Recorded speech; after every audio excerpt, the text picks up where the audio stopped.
ద్విగుణీకృత జన్యువులు.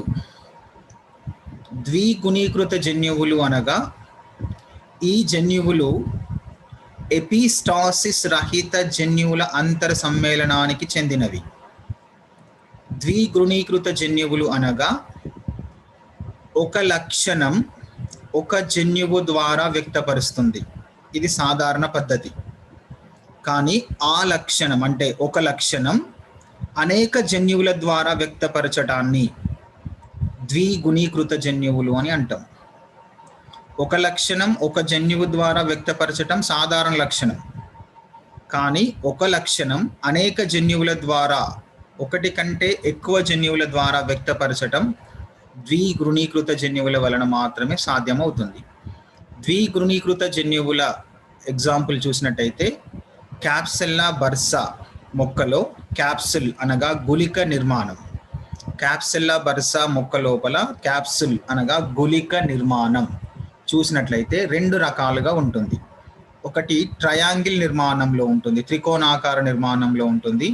రెండోది top shape అండాకార నిర్మాణంలో ఉంటుంది.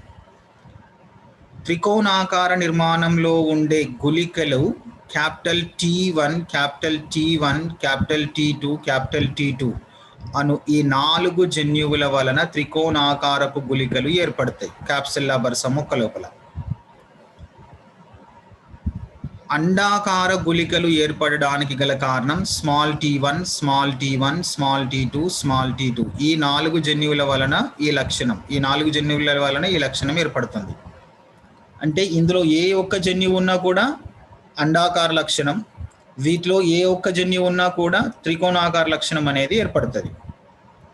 త్రికోణాకారపు గుళికలు కలిగిన క్యాప్సెల్లా బర్సా మొక్కలని, అండాకార గుళికలు కలిగిన క్యాప్సెల్లా బర్సా మొక్కలని సంకరీకరణం చెందించినప్పుడు ఎఫ్ అంతరం ఏర్పడుతుంది. ఈ ఎఫ్ అంతరంలో ఏర్పడే ముందు జనక తరపు మొక్కల నుంచి ఒక మొక్క నుంచి క్యాపిటల్ T1, క్యాపిటల్ T2 సంయోగ బీజం ఏర్పడుతుంది. మరొక మొక్క నుంచి స్మాల్ t1, స్మాల్ t2 సంయోగ బీజం ఏర్పడుతుంది. ఈ రెండు సంయోగ బీజాలు సంయుక్తం చెంది ఎఫ్ అంతరాన్ని ఏర్పరుస్తాయి. ఎఫ్ అంతరము అనేది విషమ యుగ్మజ స్థితిలో ఉంటుంది. విషమ యుగ్మజ స్థితిలో ఉండే ఈ ఎఫ్ అంతరంలోని క్యాప్సెల్లా బర్సా మొక్కలలో గుళిక ఆకారం చూసినట్టయితే త్రికోణ ఆకారంలో ఉంటుంది. త్రికోణ ఆకారంలో ఉండడానికి గల కారణం ఏంటి అంటే క్యాపిటల్ T1, క్యాపిటల్ T2 ఈ రెండు బహిర్గత జన్యువులు ఉన్నాయి. కాబట్టి ఈ బహిర్గత జన్యువుల యొక్క లక్షణం ఏంటి అంటే త్రికోణాకారపు గుళికలు ఏర్పరచడం వీటి యొక్క లక్షణం. ఇక్కడ స్మాల్ t1, స్మాల్ t2 జన్యువులు ఉన్నప్పటికీ అవి వాటి లక్షణాన్ని వ్యక్తపరచవు. ఎందుకంటే ఇక్కడ అవి అంతర్గత పొజిషన్లో ఉన్నాయి, అంతర్గత స్థితిలో ఉన్నాయి. బహిర్గత స్థితిలో ఉన్న జన్యువులు ఉన్నప్పుడు అంతర్గత స్థితిలో ఉన్న జన్యువులు వాటి లక్షణాలను వ్యక్తపరచవు. కావున ఎఫ్ అంతరంలోని విషమ యుగ్మజ స్థితి కలిగిన క్యాప్సెల్లా బర్సా మొక్క లోపల త్రికోణాకారపు గుళికలు కలిగినవి ఏర్పడతాయి.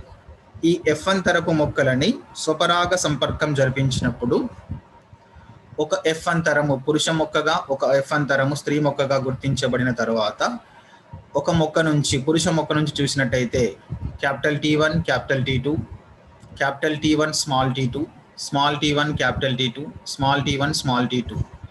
మరొక మొక్క నుంచి చూసినట్టయితే, స్త్రీ మొక్క నుంచి చూసినట్టయితే capital T1, capital T2, capital T1, small t2, small t1, capital T2, small t1, small t2 ఈ విధంగా సంయోగ బీజాలు ఏర్పడతాయి. ఈ సంయోగ బీజాలు సంయుక్తం చెంది F2 తరాన్ని ఏర్పరుస్తాయి. F2 తరంలో 16 సంయుక్త బీజాలు ఏర్పడతాయి. ఈ 16 సంయుక్త బీజాలు అభివృద్ధి చెంది 16 క్యాప్సెల్లా బర్సా మొక్కలను ఏర్పరుస్తాయి. ఈ 16 క్యాప్సెల్లా బర్సా మొక్కలలో చూసినట్లయితే 15 క్యాప్సెల్లా బర్సా మొక్కలు త్రికోణాకారపు గుళికలను కలిగి ఉంటాయి.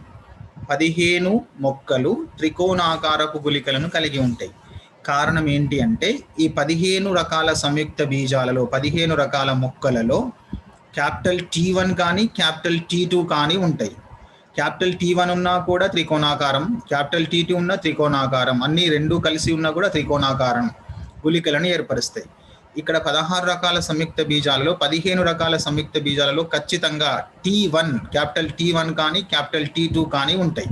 కాబట్టి అవి 15 రకాల త్రికోణాకార గుళికలను ఏర్పరుస్తాయి.